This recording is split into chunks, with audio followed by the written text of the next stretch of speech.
Tai va, šiandien pamokoje mes išmoksime, kaip redaguoti nuotraukas Affinity Photo 2. Tai va, tu ir pradedam. Yra tokia, vadinasi, darbo stalas. Developer persona yra labiau skirta su redagavimu nuotraukų, fotografijoms, tai mums labai puikiai tinka visą tai panaudoti ir išnaudoti mūsų pamokoms. Tai va, pirmas dalykas, ką turėtume padaryti, nueiname į Develop Assistant, paspaudžiame va šitą mygtuką ir čia va, atsidarius, ir kur yra parašytas Tone Curve, pasirinkti Take No Action. Affinity automatiškai panaudoja Tone Curve, o tai yra tono kreivė, programa, kuri nustato, kaip turėtų atrodyti nuotrauka. Žinoma, padarys Affinity paprastai tą nuotrauką labai gražią, bet tu turėsi mažiau galimybių ją redaguoti. Todėl geriausia nustatyti, kad viską tu sprendi. Tas takes no action, tai reiškia nieko nedaro. Ir tu gali viską tą daryti. Tai va. Yra exposure'as. Jis tiesiog pakelia visą šviesumą, taip pačiai kaip veikia kaip ISO pačiam fotoaparate. Jis yra labai ekstremalus, nes, kaip čia pasakyti, jis maksimaliai didina pirmyn, žemyn visą ryškumą.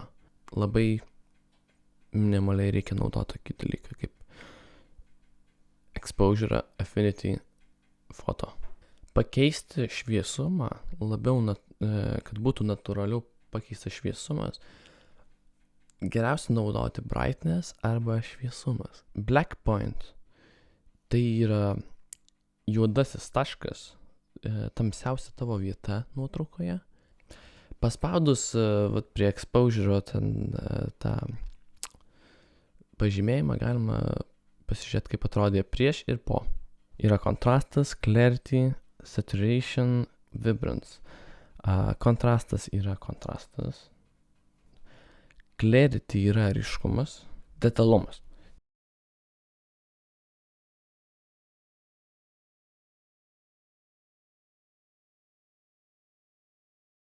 Saturation yra prisotinimas, spalvų prisotinimas, saturacija.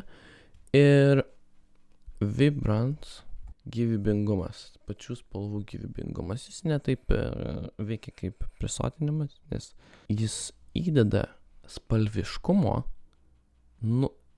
tose vietose tavo nuotraukoje, kuriuose nėra spalvos. Tai sakykim, čia šitoj nuotraukoje fone trūksta tos spalvos ir tą galim pamatyti, kaip vibrance, gyvybingumas įdeda gyvybės tose vietose. Čia galime pasižiūrėti viršuje prie mėlyno skrituliuko ir pusiau mėlyno skrituliuko, kaip atrodė nuotrauka prieš ir po. Čia yra white balance, tai yra baltas balansas. Galima pakeisti temperatūrą ir atspalvį nuotraukos, kad atrodytų šiltesnė arba atrodytų šaltesnė.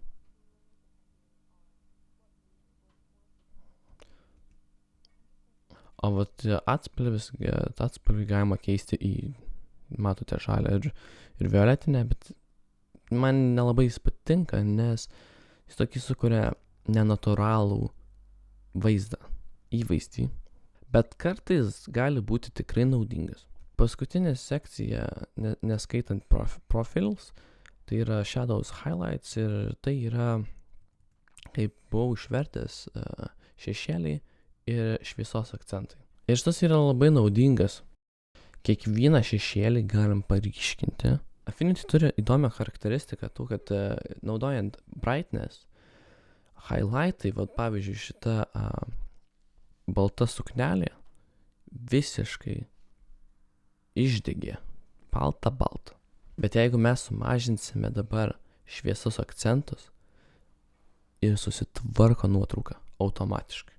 Tai galim dabar pasižiūrėti, kaip atrodo prieš ir po. Ir tai kai jau padarote nuotrauką Ir šiuo metu aš esu labai patenkintas šitą nuotrauką, visi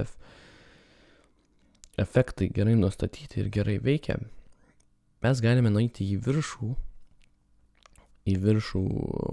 kur yra personos, ir čia galime paspausti develop, tai reiškia kaip ir, sakykime, išryškinti tą nuotrauką, paspaudus ant to mygtuką, ir tada išsaugoja visus mūsų nustatymus, kurį mes nusistatėm.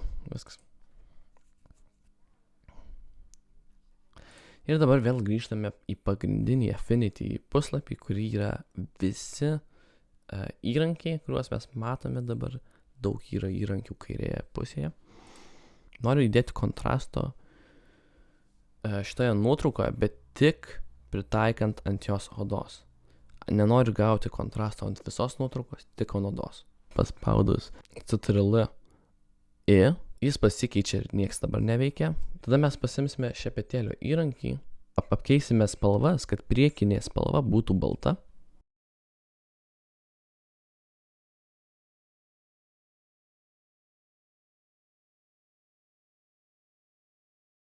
Paskutinis efektas, kurį uždėsime ant Affinity čia, ir šiai pamokai, manau, visiškai užteks visko. Galime pradėti nuo šešėlių ir šešėliams pritaikyti tam tikras spalvas. Į biškį žalę, į biškį mėlyną ir biškį žydrą.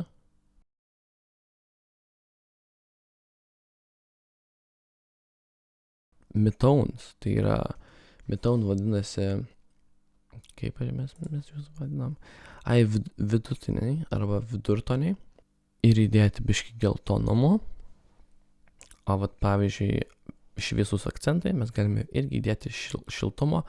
Sakykime, vat matote, kas gavosi šitoje nuotraukoje su šito efektu, ir dabar kai mes uždėjom, jos oda pasidarė natūralesnė ir šviesesnė. Ir dingo tokia raudonumas per visą nuotrauką. Vat ką aš galiu pasakyti. Ir dabar kaip dabar atrodo, tiesiog gražiau. Minimaliai, bet natūraliai gražiau. Tai vat, tokius galima dalykus padaryti, ir štai vat baigėsi paskutinė, čia vat mūsų nuotrauka, ir galim pabandyti kažkurią, išsirinksime nuotrauką ir padarysim tą patį kartu su mano pagalba. Ačiū.